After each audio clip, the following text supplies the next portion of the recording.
పహల్గామ్ ఉగ్రదాడుల తర్వాత మనం చూస్తున్నాం సిచ్యువేషన్ ఏ విధంగా ఉంది అని చెప్పేసి ఇప్పుడు భారత్ కూడా పాకిస్తాన్ మీద యాక్షన్ తీసుకుంది. పాకిస్తాన్ మీద కూడా దాడులు చేస్తుంది. రీసెంట్గా కూడా మనం రాత్రి కూడా చూసాము ఏ విధంగా దాడులు జరిగాయి. పాకిస్తాన్ కూడా మా భారత్ మీద ఏ విధంగా ప్రయత్నించింది అనేది అయితే మనం చూస్తున్నాం. మరి ప్రస్తుతం పాకిస్తాన్ పరిస్థితి ఏంటి, అదేవిధంగా భారత్ పరిస్థితి ఏంటి అనే విషయాలు తెలుసుకుందాం. దీని గురించి అయితే మరి ప్రజలు ఏమనుకుంటున్నారు, అదేవిధంగా పొలిటికల్ లీడర్స్ కూడా ఏమనుకుంటున్నారు అనేది అయితే తెలుసుకుందాం. ప్రస్తుతం మనతో పాటు అయితే పొలిటికల్ లీడర్ రాజ్ కుమార్ గారు ఉన్నారు. నమస్తే అండి. నమస్తే సార్, ఇప్పుడు మనం చూసుకున్నట్లయితే ఈ పహల్గామ్ ఉగ్రదాడుల తర్వాత ఇప్పుడు మరి భారత్ ఎలాంటి యాక్షన్లు తీసుకుంటుంది, అదేవిధంగా పాకిస్తాన్ పరిస్థితి ఏంటి? రాత్రి కూడా చూసాం, దాదాపు 50 డ్రోన్లని ధ్వంసం చేసింది, చాలా మిసైల్లను ధ్వంసం చేసింది, అదేవిధంగా ఒక పైలట్ని కూడా పట్టుకున్నట్లు ఇలా ఒక వైరల్ అవుతుంది. సో మీరు కూడా ఏమనుకుంటున్నారు మరి ఈ దాడి గురించి? ఖచ్చితంగా పహల్గామ్ ఉగ్రదాడి అనేది భారతదేశ పౌరులందరినీ కలిసివేసింది. ఆ యొక్క సంఘటన జరిగిన తర్వాత ప్రతి ఒక్కరు కూడా ఉగ్రవాదుల మీద ప్రతీకార చర్యతోటి రగిలిపోయారు. ఎందుకనంటే ఉగ్రదారులు భారతదేశంలో భారత పౌరుల మీద ఇలా జరగడం అనేది ప్రతి భారతీయుడు కూడా దాన్ని యాక్సెప్ట్ చేయరు. ఖచ్చితంగా ఈ యొక్క పాకిస్తాన్ అనేది ఉగ్రవాదులను పెంచి పోషిస్తున్న దేశం కాబట్టి అది మనకు స్పష్టంగా అర్థమవుతుంది. వాళ్ళ యొక్క ఈరోజు ప్రపంచ దేశాలన్నీ కూడా అభివృద్ధిలో ముందుకు పోవాలని చెప్పేసి పోటీ పడుతున్నాయి. కానీ పాకిస్తాన్ మాత్రం ఆ యొక్క దేశ స్థితిగతులు, అక్కడ ఉన్న ప్రజల స్థితిగతులను పట్టించుకోకుండా కేవలం ఉగ్రవాదులను నమ్ముకొని ఈ యొక్క ప్రపంచ దేశానికే ముప్పుగా మారిన ఈ పాకిస్తాన్కి, ఆ దేశంలో ఉన్న ఉగ్రవాదులకు ఖచ్చితంగా బుద్ధి చెప్పాల్సిన అవసరం ఉంది. దీన్ని ఖచ్చితంగా భారతదేశం, మన యొక్క ప్రజెంట్ కేంద్ర ప్రభుత్వం కానీ మన భారత సైనికులు పోరాడుతున్న తీరుని ఖచ్చితంగా భారతీయులుగా మనం రాజకీయాలను పక్కన పెట్టి ఈ యొక్క ఉగ్రవాదుల చర్యను ఖండిస్తూనే మన భారత సైనికులు, భారత ప్రభుత్వం తీసుకునే చర్యను అందరం స్వాగతిస్తున్నాం. మనం ప్రస్తుతం చూసుకున్నట్లయితే కనుక త్రివిధ దళాల నుంచి ముఖ్యంగా ఎవరైతే పాకిస్తాన్ ఉగ్రవాదులు ఉన్నారో వాళ్ళ మీదనే టార్గెట్ చేస్తుంది. ఒక్కసారి మరి పాకిస్తాన్ ఆర్మీ మీద, అదేవిధంగా పాకిస్తాన్ మీద ఒక్కసారి దాడి చేస్తే పాకిస్తాన్ పరిస్థితి ఏంటి? అదేవిధంగా అటు సైడ్ నుంచి చూసుకున్నట్లయితే కనుక బెల్జిస్తాన్ కూడా దాడి చేస్తుంది. మరి ఫ్యూచర్లో ఇలా దాడి చేస్తే పాకిస్తాన్ పరిస్థితి ఏంటి? ఏ దేశానికైనా కూడా ఇటువంటి ఉగ్ర చర్యలను ప్రపంచ దేశాలన్నీ ఖండించాల్సిందే. పాకిస్తాన్ అనేది ఉగ్ర దేశానికి ఈరోజు ఫాదర్ ఆఫ్ ఉగ్రవాదులుగా మారైంది కాబట్టి ఖచ్చితంగా ఈ పాకిస్తాన్ అనే దేశానికి బుద్ధి చెప్పాల్సిందే. అక్కడ ఉన్న ఉగ్రవాదులందరినీ కూడా అంతం చేయాల్సిందే.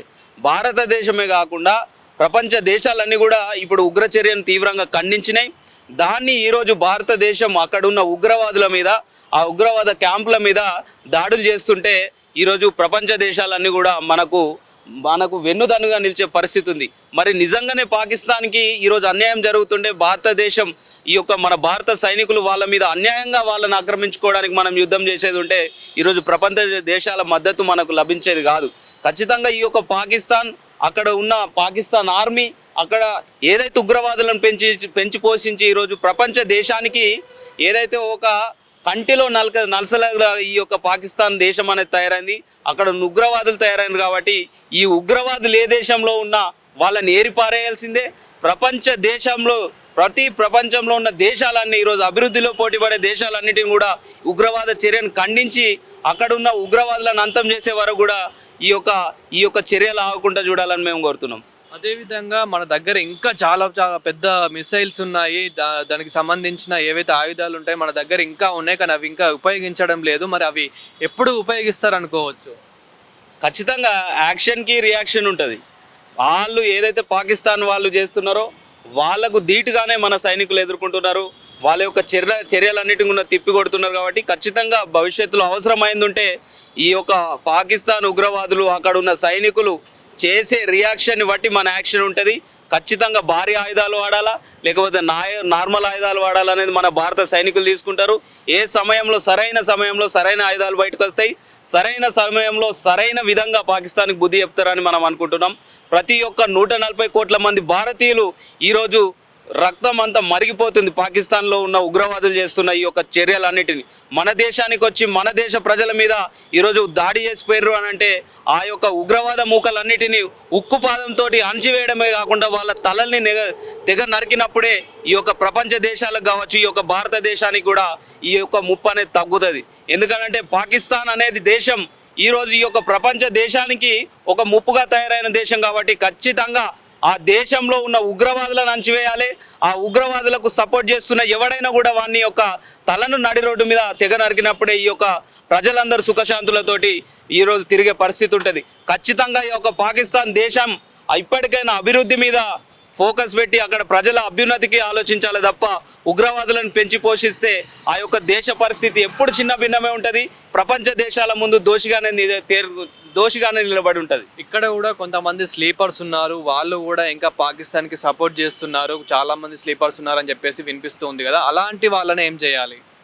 అలాంటి వాళ్ళందరినీ కూడా కేంద్ర ప్రభుత్వం ఏదైతే ఆరోపణలు చేస్తున్నదో ఖచ్చితంగా ఆరోపణలన్నిటి నిజం ఉంటే వాళ్ళందరినీ ఏరివేయాల్సిన బాధ్యత కేంద్ర రాష్ట్ర ప్రభుత్వాల మీదనే ఉంది. ఈరోజు పహల్గామ్ ఉగ్రదాడి జరిగిన తర్వాతనే ఇక్కడ హైదరాబాద్లో పాకిస్తాన్ వాసులు ఉన్నారు, హైదరాబాద్లో పాకిస్తాన్కి సంబంధించిన ఉగ్రవాదులు ఉన్నారని ఇప్పుడు మాట్లాడుతున్నారు. మరి గత 10 సంవత్సరాల నుండి మన బీజేపీ కేంద్ర ప్రభుత్వం ఉన్నది, అప్పుడే ఎందుకు ఏర్పడాలి? ఇప్పటికి కూడా ఖచ్చితంగా ఎక్కడున్నా కూడా వాడు ఎవడైనా కూడా ఈ యొక్క ప్రజలకు ఇక్కడున్న ఈ యొక్క అభివృద్ధికి ఆటంకం కల్పించి అరాచకాలు సృష్టించే మూక ఎవడైనా కూడా వాడిని ఏరిపారాయాల్సిన బాధ్యత ప్రభుత్వాల మీద ఉంది. అది కేంద్ర ప్రభుత్వమైనా రాష్ట్ర ప్రభుత్వమైనా ఖచ్చితంగా కేంద్ర ప్రభుత్వం మోడీ గారు కావచ్చు, అమిత్ షా గారు కావచ్చు, యాక్షన్ తీసుకోండి. ఎక్కడ ఉన్నారని చెప్తున్నారు అక్కడ దిగండి, మన సైనికులను దించండి. ఆ యొక్క ఉగ్రవాదులందరినీ ఏర్పడేయాల్సిన బాధ్యత ఈరోజు మీ మీద ఇక్కడ ఉన్న రాష్ట్ర ప్రభుత్వం మీద ఉన్నది అనేది మేము కోరుకుంటున్నాం. ఈ దాడిలో ఇది ఒక బాధాకరం అని అయితే చెప్పాలి. ఈ దాడిలో మన ఆర్మీ సోల్జర్స్ కూడా చనిపోయారని చెప్పేసి అయితే వినిపిస్తూ ఉంది. సో వాళ్ళ గురించి కూడా ఒక 2 మాటలు మీరు ఏమంటారు? 140 కోట్ల భారతదేశ ప్రజలందరి తరపున ఏదైతే ఈ యొక్క యుద్ధంలో వీరమరణం పొందిన మన ఆర్మీ జవాన్లందరికీ కూడా భారతదేశ ప్రజలందరి తరపున వారి కుటుంబానికి నివాళులు తెలియజేస్తున్నాం. ప్రతి భారతీయుడు కూడా ఈరోజు మీ మరణం వీరమరణం, మీరు ఈ దేశ ప్రజల కోసం మరణించడం అనేది మా అందరికీ ఒక గర్వకారణంగా ఉంది.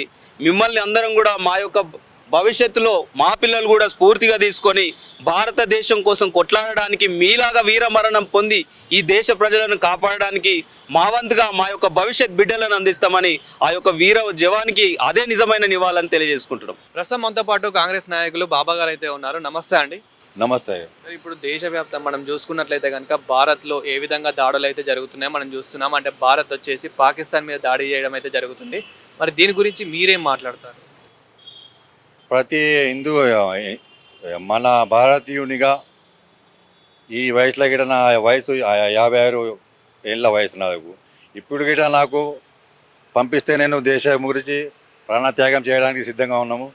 పహల్గామ్ ఏదో ఉన్నదో విన్నాను, ఊరి పేరు కరెక్టో కానీ టూరిస్టులు వచ్చి రాలా, టీవీలో చూశాను నేను.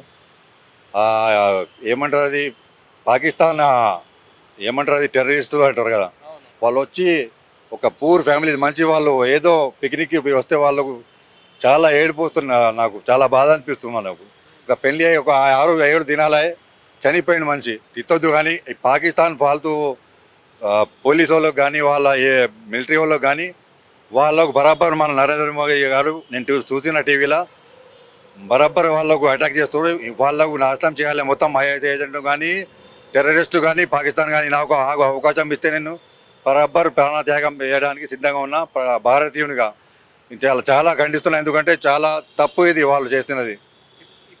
ఈ దాడిలో మన ఆర్మీ సోల్జర్స్ ఎవరైతే ఉన్నారో వీరమరణం పొందారో వాళ్ళ గురించి కూడా మీరు ఏమంటారు?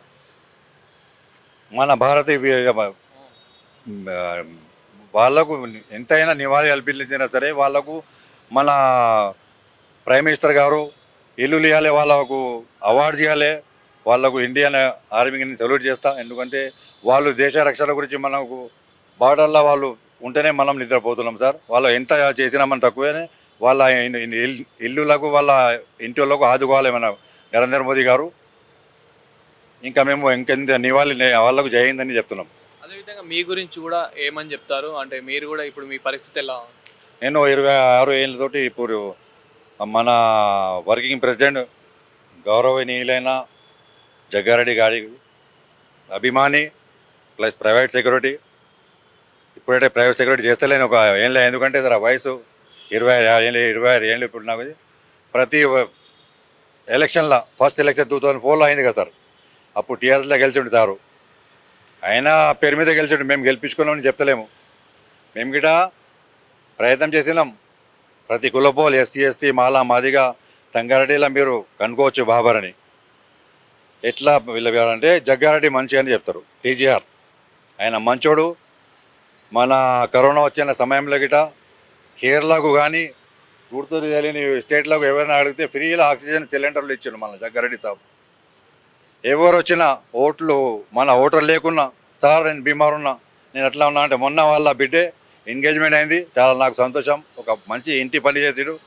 ప్రతి ఆయన జీవితం మొత్తం ప్రజలకే పంచాలే దీవెనలు తీసుకున్నాడు. మొన్న సదాచిపేటలో ఒక ఆమె క్యాన్సర్ అయితే 10 లక్షల సాయం చేసిండు. ఆ లెక్కనే లేదు ఎన్ని కోట్లు దేవుడు ఇస్తున్నాడు. ఆయన పంచుతున్నాడు. మంచి వ్యక్తి ఆయన. ఇప్పుడు ఏదైతే దాడి జరుగుతుందో భారత్కి పాకిస్తాన్కి మధ్యలో, మరి తర్వాత ఇప్పుడు పాకిస్తాన్ పరిస్థితి ఎలా ఉంటుంది అనుకోవచ్చు మీరు? ప్రతి పాకిస్తాన్కి మొత్తం నాశనం చేసుకోవాలి సార్.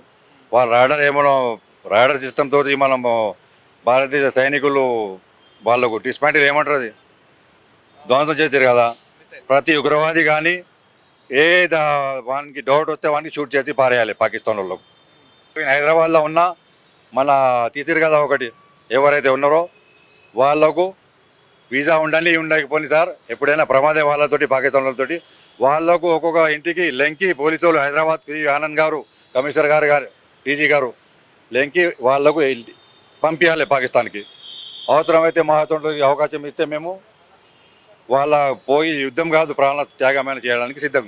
సో మరి ప్రస్తుతం మీ పదవి ఏది ఉంది, అదేవిధంగా ఫ్యూచర్లో మరి ఎలా ఉండబోతుంది? నేను సార్ జగ్గారెడ్డి సార్ వెంబడి యాక్టివ్ మెంబర్గా పనిచేశాను. కార్యకర్తగా ఒక తమ్ముళ్ళలాగా ఉన్నా. 7 జూలైకి ఆయన బర్త్డే. నేను తెలంగాణ ఉద్యమాల్లో గిట అప్పుడు పాల్గొన్నా. 2008లో జనవరి అప్పుడు నేను ఆ కన్ను పోయింది సార్. ఇది అప్పుడు చిన్న మిస్టేక్ ఏం జరిగిందంటే చాలా విన్నపం సార్ తోటి జగన్నతోటి ఇది అనుకోకుండా పోలీస్ లాఠీచార్జ్లో పోయింది. అప్పుడే చూపించుకుంటే అది ఏమంటారు అది నెలకు పెన్షన్ వస్తుండే కానీ ఇప్పుడు కన్ను కనిపించేది అది. ఇప్పుడు నేనేమంటున్నా అంటే నామినేట్ పదవి నాకు జగ్గారెడ్డి గారు ఇప్పుడు నేను గాంధీ భవన్ దగ్గర నుంచి మాట్లాడుతున్నా. మన యనమల రేవంత్ రెడ్డి గారి రథం దగ్గర నుంచి మాట్లాడుతున్నా. దయచేసి నాకు గుర్తించి నాకు సిబిఐ ఎంక్వైరీ చేసి నా సిఐడి సంగారెడ్డి ఇంటర్వ్యూ చేసి జగ్గారెడ్డి సాబ్ నాకు జిల్లాలో ఏదైనా ఒకటి పదవి ఇవ్వాలని మా అమ్మ కోరిక. నా కోరిక కాదు. ఇంకో రెండోది నాకు ఇల్లు లేదు. నేను దళిత ముస్లిం. నాకు కొల్లూరులో కానీ ఎక్కడన్నా కానీ జగ్గారెడ్డి గారు మా ఎమ్మెల్యే సాబ్ మీరు బిజీ ఉంటారు ఎప్పటికీ చల్లగా బతకండి. మీరు సీఎం గారికి చెప్పి నాకు డబుల్ బెడ్రూమ్ ఇవ్వాలి. మూడవది లాస్ట్ థింగ్ నా కొడుకుకి ఒక ప్రైవేట్ ఉద్యోగం కావాలి. ఇంకా ఏమొద్దు సార్ జగన్న. నా కోరిక ఇదే. ఎందుకంటే నేను పని చేశాను.